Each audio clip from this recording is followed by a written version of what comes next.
Bismillahirrahmanirrahim. Assalamualaikum warahmatullahi wabarakatuh.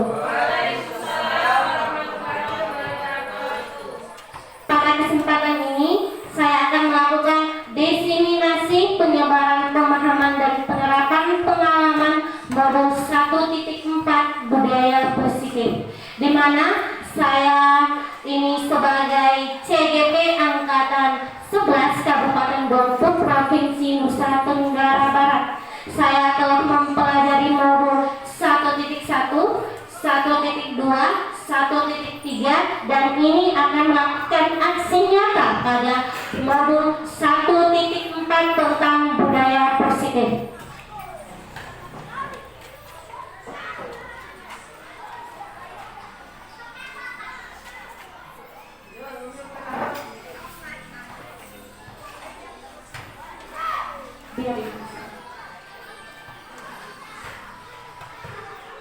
Oke, di sini kita diminta untuk senyum 30 detik. Kita untuk refleks diri kita dulu, kita disuruh senyum 30 detik. Ya, senyum. Materi-materi yang akan saya bawakan secara garis besarnya yaitu yang pertama disiplin positif motivasi, yang kedua perilaku manusia, yang ketiga keyakinan sekolah atau kelas, yang keempat kebutuhan dasar manusia, yang kelima posisi restitusi, yang terakhir segitiga restitusi. Seorang guru yang baik harus memiliki kemampuan dalam mewujudkan budaya positif di sekolah.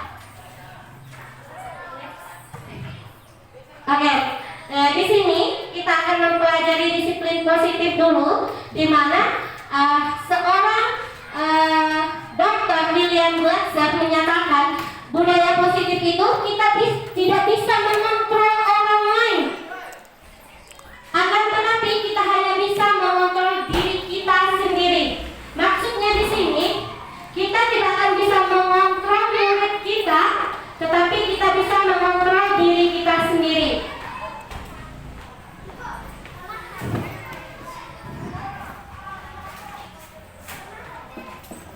Ya, selanjutnya miskonsepsi tentang makna kontrol. Miskonsepsi ini kesalahpahaman kita sebagai guru terhadap makna kontrol. Yang pertama, ilusi guru mengontrol murid. Kita berilusi bahwa kita dapat mengontrol murid kita sendiri. Yang kedua, ilusi bahwa kritik dan membuat bersalah mampu menguatkan karakter. Di sini dengan kritik, saran kita kepada murid dapat menguatkan karakter murid, padahal itu tidak boleh. Selanjutnya, ilusi bahwa orang dewasa berhak memaksa. Ilusi kita, perasaan kita itu bisa memaksa orang lain karena kita merasa diri kita dewasa.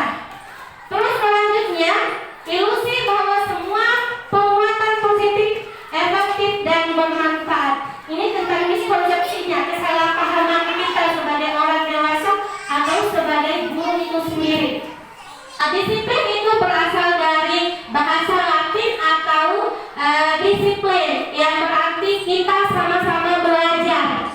Yang berartinya kita ini belajar disiplin itu atau membiasakan diri, ya. Disiplin positif lebih ke arah disiplin diri yang dapat mengontrol diri dan melakukan segala tindakan. Maksudnya disiplin di sini kita dapat mengontrol diri kita. Misalkan disuruh datang jam 7.15, pasti kita sudah berada di sekolah itu jam 7.15. Itu kontrol diri kita sendiri. Disiplin positif diri yang dapat membuat murid memahami dan menyadari berdasarkan motivasi internal, bukan akibat paksaan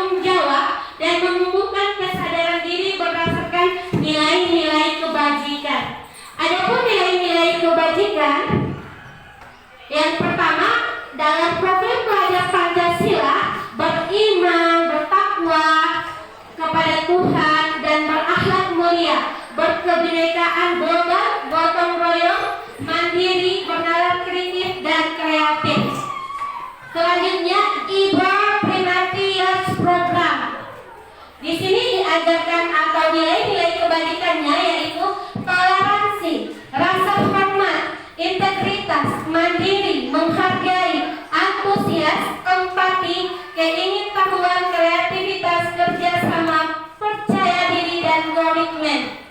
Sedangkan 9 pilar karakter yaitu cinta Tuhan dan segenap ciptaannya, kemandirian, tanggung jawab, kejujuran, diplomatis, hormat, dan santun, dermawan, suka menolong, dan gotong royong, percaya diri. Masih banyak lagi lain-lainnya. Selanjutnya, motivasi perilaku manusia. Ada 3 motivasi perilaku manusia. Coba ibu bapak guru bayangkan ke anak-anak kita, apa yang melatar belakangi anak-anak kita itu untuk melakukan budaya positif atau 3 motivasi perilaku manusia. Coba diterka-terka. Yang pertama, mungkin mereka datang cepat, tidak ingin dihukum atau apa, melaksanakan budaya positif kita itu mereka itu takut ingin mendapatkan pujian atau apa. Di sini ada 3 motivasi perilaku manusia. Yang pertama, untuk menghindari tidak nyamanan atau hukuman. Coba Bapak Ibu pikirkan, mereka mengerjakan tugas yang kita berikan itu untuk supaya kita tidak menghukum mereka.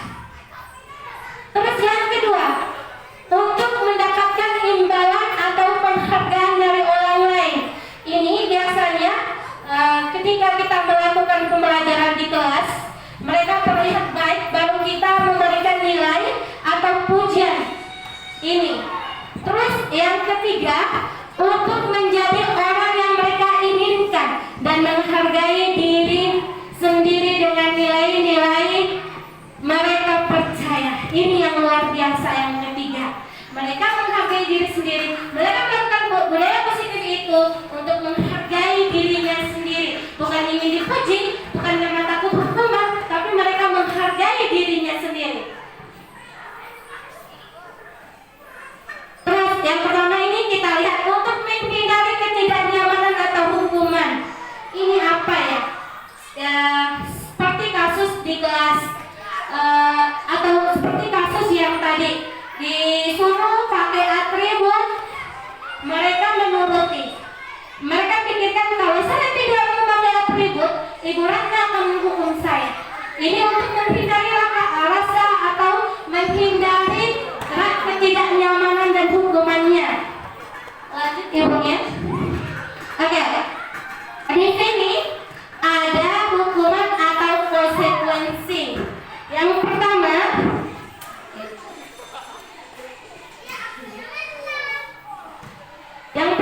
mencatat 100 kali dalam buku kalimat saya tidak akan terlambat lagi karena terlambat di sekolah merupakan hukuman. Ini biasa kita terapkan di kelas kita mungkin. Masih ini. Jika mereka terlambat, kita akan kamu berdiri di depan karena kamu terlambat, atau kamu catat ini untuk hukuman kamu. Ini tidak boleh dilakukan sebenarnya dalam sekolah atau kepada murid kita. Lari mengelilingi kelas, lari mengelilingi lapangan basket 2 kali karena terlambat hadir di sekolah, hukuman. Ini bagian dari hukuman. Sebenarnya di sini di budaya positif ini tidak dianjurkan untuk melakukan hukuman terhadap murid kita. Jika kita melakukan hukuman, siswa-siswa kita ataupun murid kita itu, dia tidak akan berlaku positif. Yang ketiga tadi, dia melakukan segala yang positif itu untuk dirinya sendiri. Dia akan mengarah ke, kalau saya tidak mengerjakan ini pasti saya dihukum, pasti saya tidak nyaman di sekolah. Kalau saya melakukan ini pasti saya dipuji. Untuk menghilangkan kedua 3 motivasi perilaku itu, kita tidak boleh melakukan hukuman terhadap murid kita sendiri. Perbedaan hukuman dan konsekuensi. Hukuman itu sudah saya bilang tadi, Bu, Bapak guru hebat. tidak boleh kita lakukan di anak murid kita. Akan tetapi hukuman lebih berat daripada konsekuensi. Di sini ada perbedaan antara hukuman dan konsekuensi. Yang pertama, sesuatu yang menyakitkan harus terjadi, itu hukuman. Tapi kalau konsekuensi, sesuatu harus terjadi, yang harus saja terjadi, tapi tidak memberatkan siswa. Itu bedanya hukuman dan konsekuensi. Lebih baik memilih konsekuensi daripada menghukum siswa kita. Terus yang kedua, membuat anak sakit fisik maupun hatinya. Ini verbal dan non-verbal. Terus sedangkan konsekuensi, anak menghargai disiplin. Dia akan menghargai disiplin. Lanjut yang ketiga, ini berupa paksaan. Sedangkan konsekuensi itu stimulus dan tanggapan. Kita memberikan stimulus, siswa yang akan menanggapinya. Selanjutnya, mendorong anak menyakiti diri sendiri. Kalau kita paksa, kalau kita memberikan hukuman, maka kita akan mendorong siswa kita itu untuk menyakiti dirinya sendiri. Sedangkan konsekuensi mendorong anak agar mudah menyesuaikan diri. Selanjutnya, konsep diri yang buruk. Ini akan menerapkan konsep diri yang buruk terhadap siswa kita. Sedangkan konsekuensi, konsep diri yang baik, maka mereka akan memperbaiki kelakuannya. Lanjut ibunya. Oke, yang terakhir, untuk mendapatkan imbalan atau penghargaan. Ini yang lebih lagi kita takutkan. Dia mengerjakan sesuatu itu ingin dipuji, ingin mendapatkan imbalan. Ini yang lebih kita khawatirkan.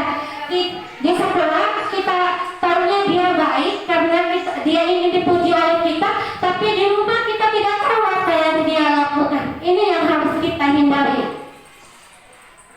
Oke, di sini dihukum oleh penghargaan. Nih, dihukum oleh penghargaan. Ini sangat-sangat terinspirasi sekali bahwa penghargaan berlaku sama dengan hukuman dalam arti meminta atau membujuk seseorang melakukan sesuatu tujuan tertentu. Dari orang yang meminta atau membujuk, dorongannya eksternal dan akan ada faktor ketergantungan. Seperti saya bilang tadi, dia ingin selalu dipuji, maka dia akan baik, tidak akan terlahir budaya positif yang ada pada dirinya sendiri. Ini akibat di sekolah saya berlakuan baik atau mendapatkan nilai tinggi karena ingin dipuji. Mindset pikirannya, konsep pemikirannya. Oke, apresiasi. Dalam memberikan apresiasi atau pengakuan perlu diingatkan beberapa hal. Yang pertama, berikan pengakuan secara khusus. Yang kedua, berikan pengakuan secara pribadi. Yang ketiga, berikan pengakuan kepada semua murid bergantian. Yang keempat, berikan pengakuan secara konsisten. Yang kelima, fokus pada proses.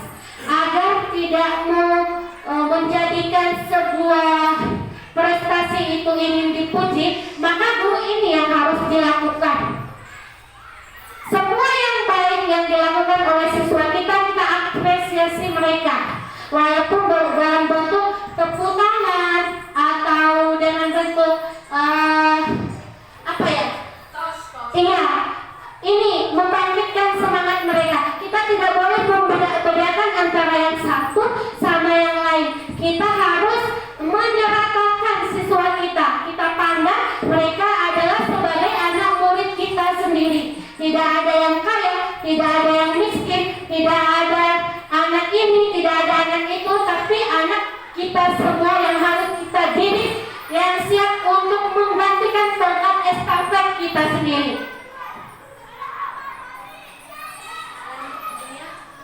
Oke, ini contoh pengakuan.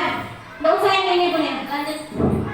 Oke, untuk menjadi orang yang mereka inginkan dan menghargai diri sendiri dengan nilai-nilai mereka percaya. Ini yang bagus. Dari ketiga, perilaku motivasi itu, yang terakhir ini yang paling bagus. Lanjut ibunya. Oke, restitusi. Di sini kita masuk ke restitusi.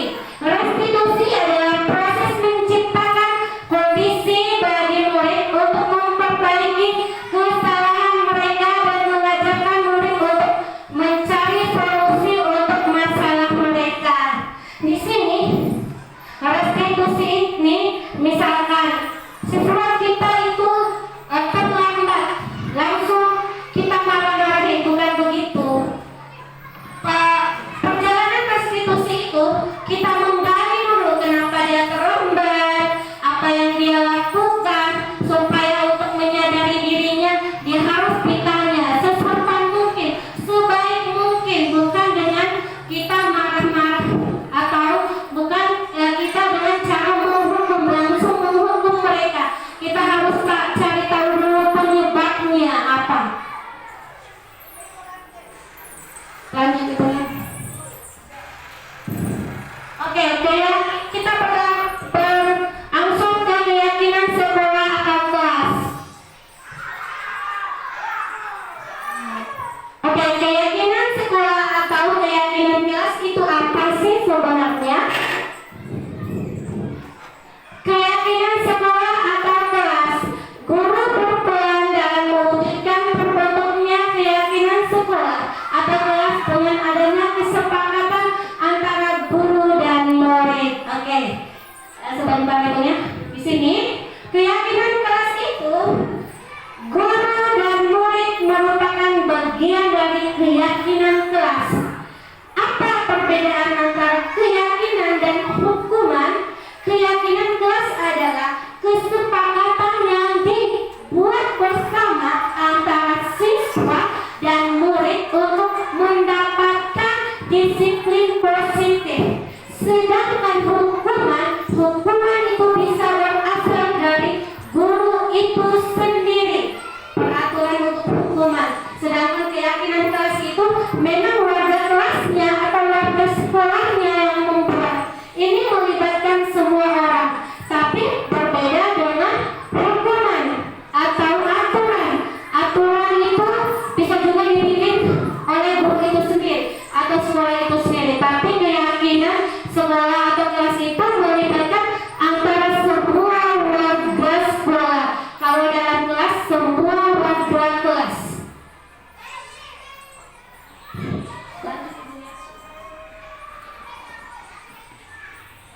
Ini merupakan contoh peraturan, selalu kembalikan buku ke tempatnya. Terus dilarang mengganggu orang lain. Hadir di sekolah 15 menit sebelum pembelajaran. Dilarang melakukan kekerasan. Dilarang menggunakan narkoba. Pergantian atau menunggu giliran. Gunakan masker. Jangan berlari di kelas atau koridor. Ini merupakan peraturan. Ini belum sampai ke keyakinan kelas. Lanjut ibunya. Di atas. Oke, jika peraturannya selalu kembalikan buku ke tempatnya, maka keyakinan kelasnya adalah tanggung jawab. Ini dia bedanya. Kalau keyakinan kelas itu kalimat positif yang dijadikan. Kalau peraturan bisa saja dia ini kalimatnya ada kata tidak,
spesifik mungkin yang mudah diingat. Terus selanjutnya berupa pernyataan universal. Maksudnya di sini berupa pernyataan untuk dirinya sendiri, bukan yang luas. Selanjutnya dapat diterapkan di kelas, dapat diterapkan di dalam kelas kita sendiri. Selanjutnya bersedia meninjau kembali keyakinan kelas dari waktu ke waktu. Keyakinan kelas ini dibuat per 2 semester, karena tahun depan kita akan tinjau kembali. Mungkin ada peraturan yang ingin kita ganti atau ingin kita buat lagi. Selanjutnya dibuat dalam bentuk positif, harus dengan kata-kata positif atau kalimat positif. Yang selanjutnya semua warga kelas hendaknya ikut. Ini saya katakan tadi, kalau peraturan kelas itu semua warga di kelasnya yang membuat, bukan cuma ibu gurunya. Ini contoh peraturan kelas, ini contoh keyakinan kelas. Ini dibuat oleh siswa-siswi yang menghasilkan keyakinan kelas itu sendiri. Lanjut ilmunya. Oke, keyakinan sekolah atau kelas.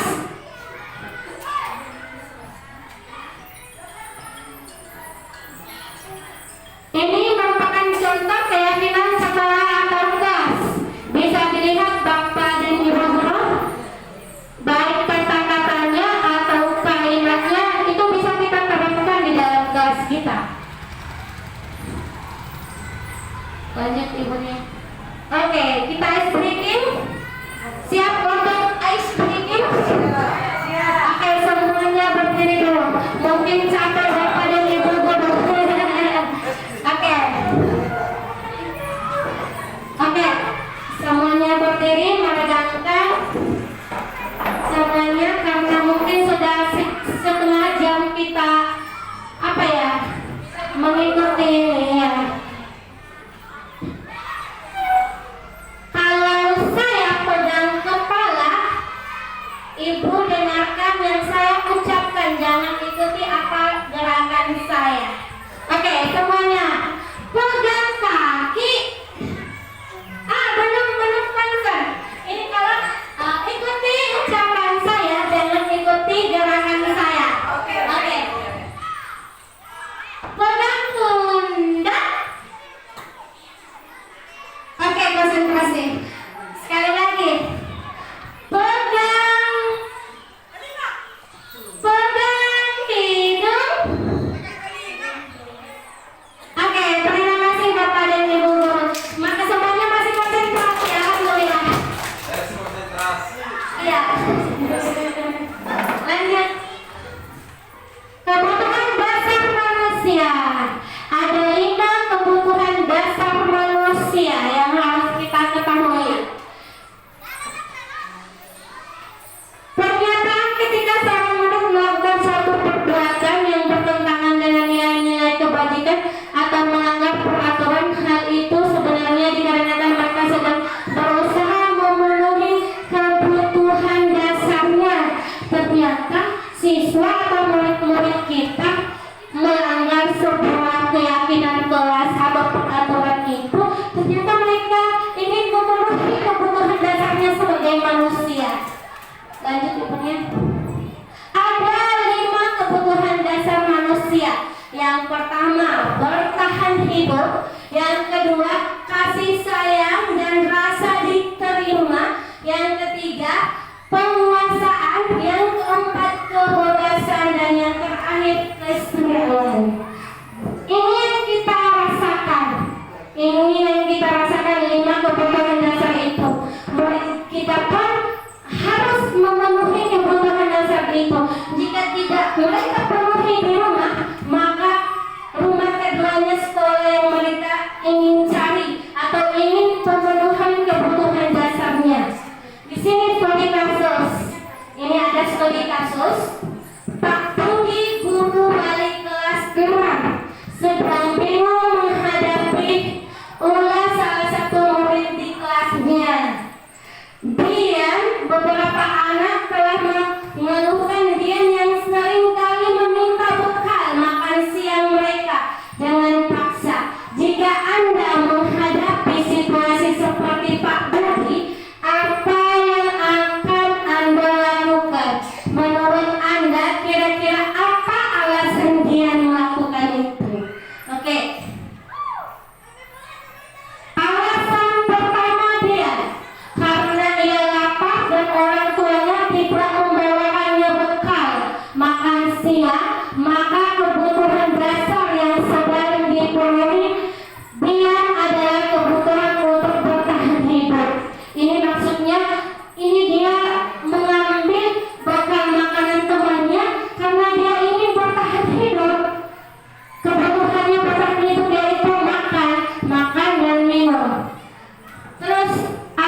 Lanjut.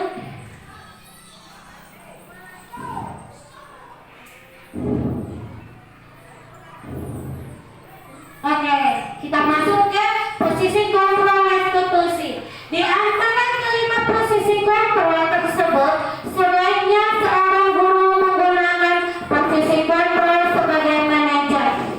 Ini yang dianjurkan, sangat-sangat dianjurkan. Kita dianjurkan sebagai posisi kontrol manajer. Kita dianjurkan sebagai posisi kontrol manajer.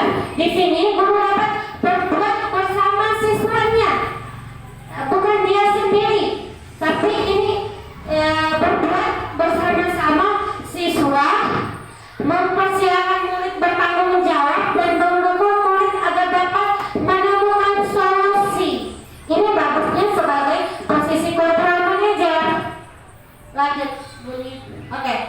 Selain itu, posisi manajer mengacu pada restitusi yang dapat menjadikan murid sebagai manajer bagi dirinya sendiri, sehingga dapat tercipta identitas positif pada dirinya.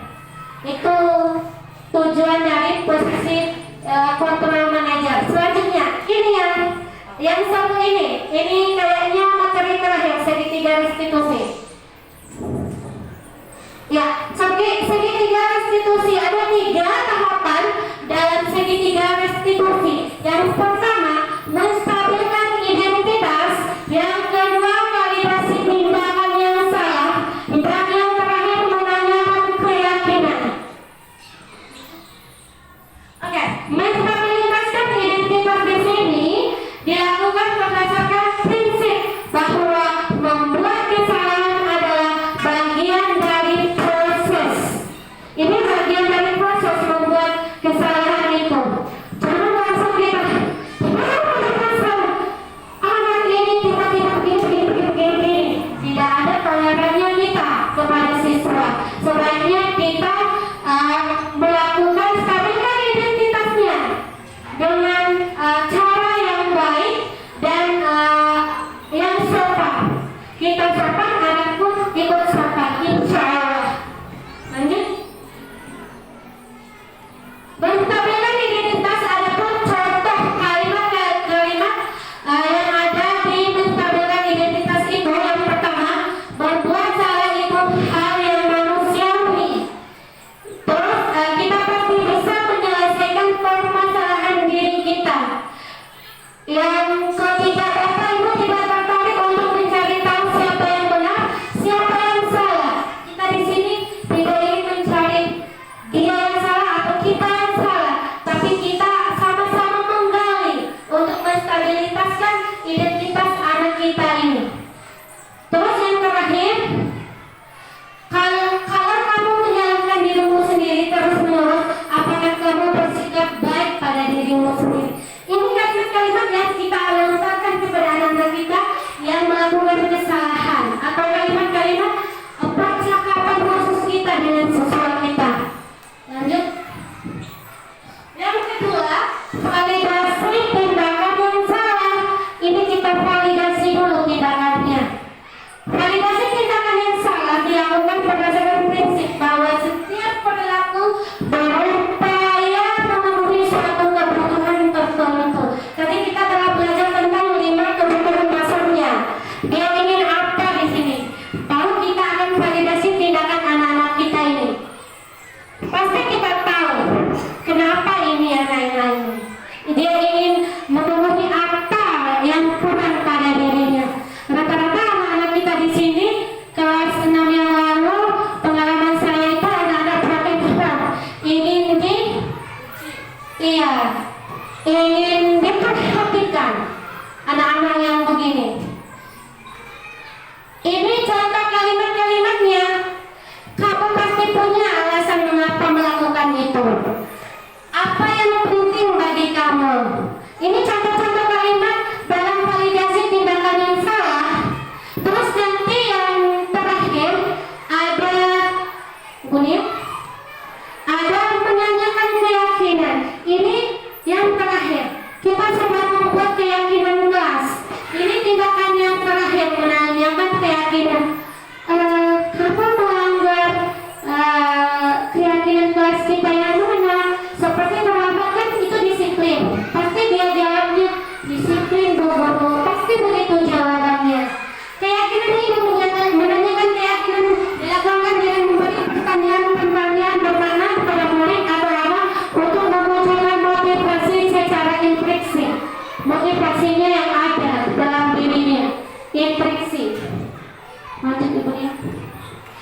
contoh kalimat-kalimat yang akan kita tanyakan kepada siswa-siswi kita. Ini untuk menunjukkan keyakinan.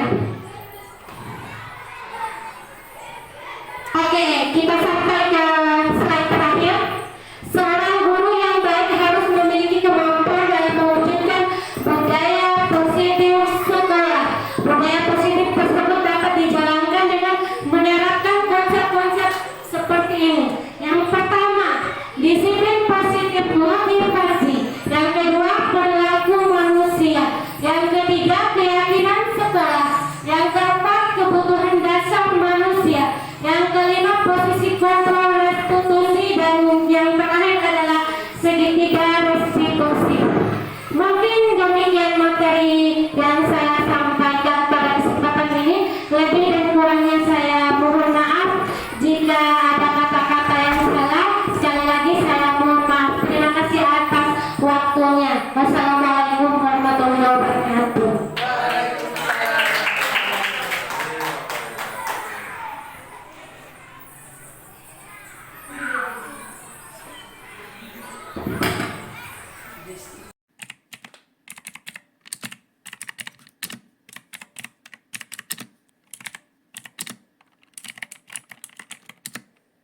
Assalamualaikum warahmatullahi wabarakatuh.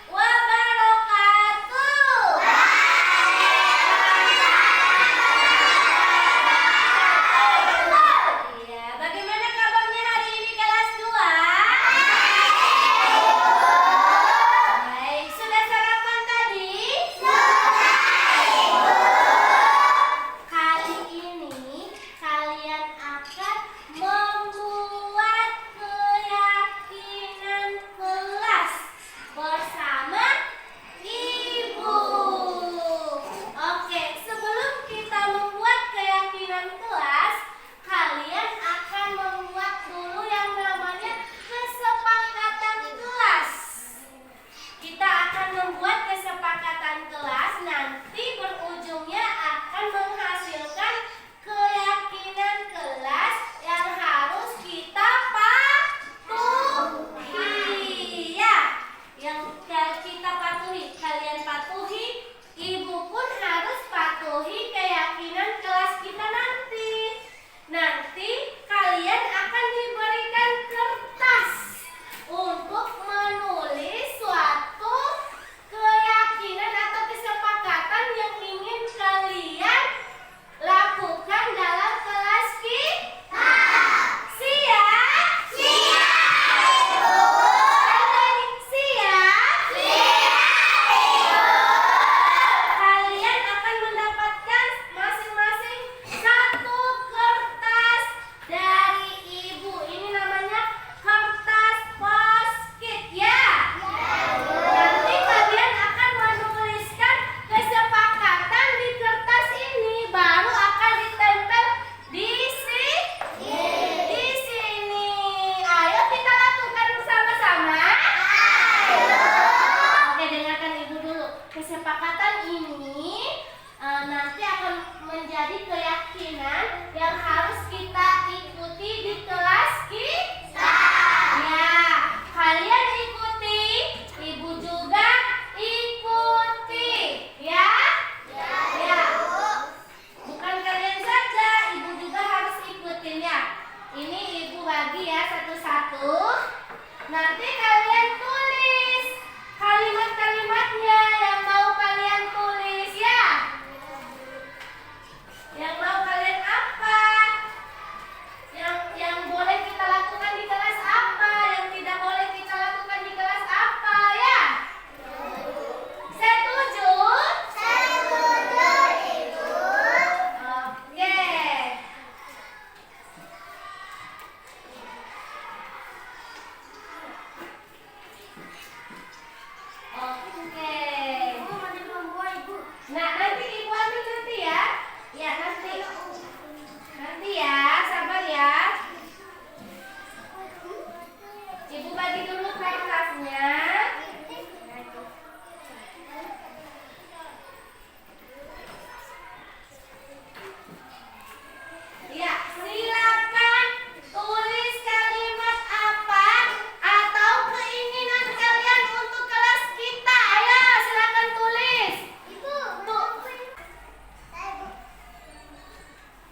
Ide pintar Iya. Nanti ibu satu. Iya.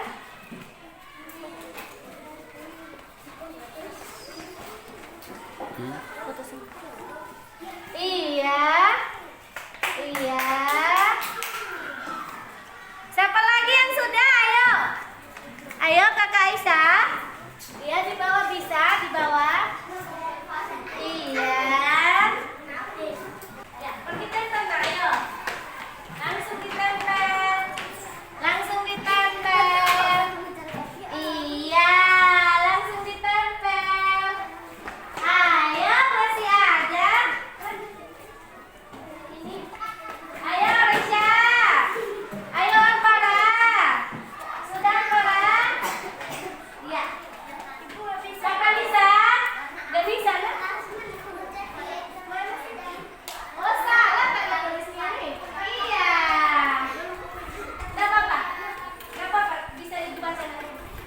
Ya, simpan. Anak kelas 2 pintar-pintar. Ya. Kakak Lisa. Ini bisa. Iya, Kakak Lisa. Ayo. Ayo. Duduk sih ya.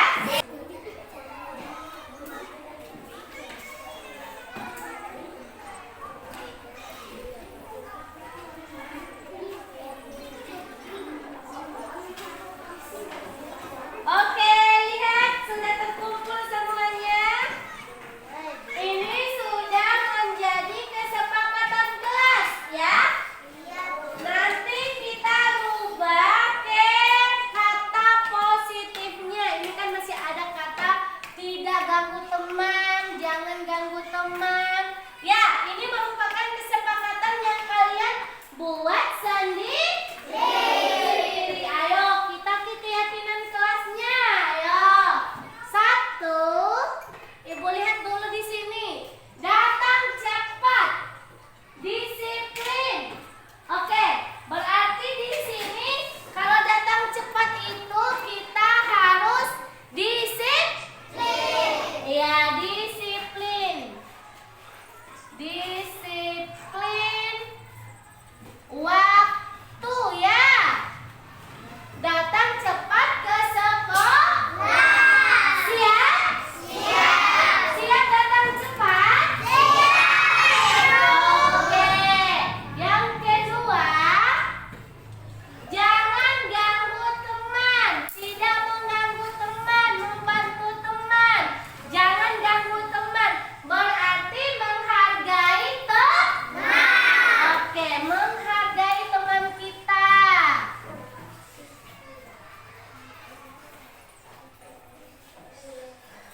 Teman kita. Ini maksudnya kita tidak boleh mengganggu teman kita ya. Tidak boleh memukul teman kita. Halo. Hai. Dengarkan ibu. Berarti kita tidak boleh mengganggu teman kita. Tidak boleh memukul teman kita. Tidak boleh membuli teman kita. Ya. Yang ketiga apa lagi nih yang ditulis nih? Nggak nyontek. Oke, jujur. Oke, berarti dia ini bisa disimpulkan jujur. Kita harus jujur pada diri. Jujur. Jujur maksudnya tidak berbohong ya. Siap? Siap. Siap untuk jujur? Siap. Oke, yang keempat. Buang sampah. Maksudnya ini buang sampah mungkin pada tempatnya ya. Bertanggung jawab. Oke, bertanggung jawab. Bertanggung jawab.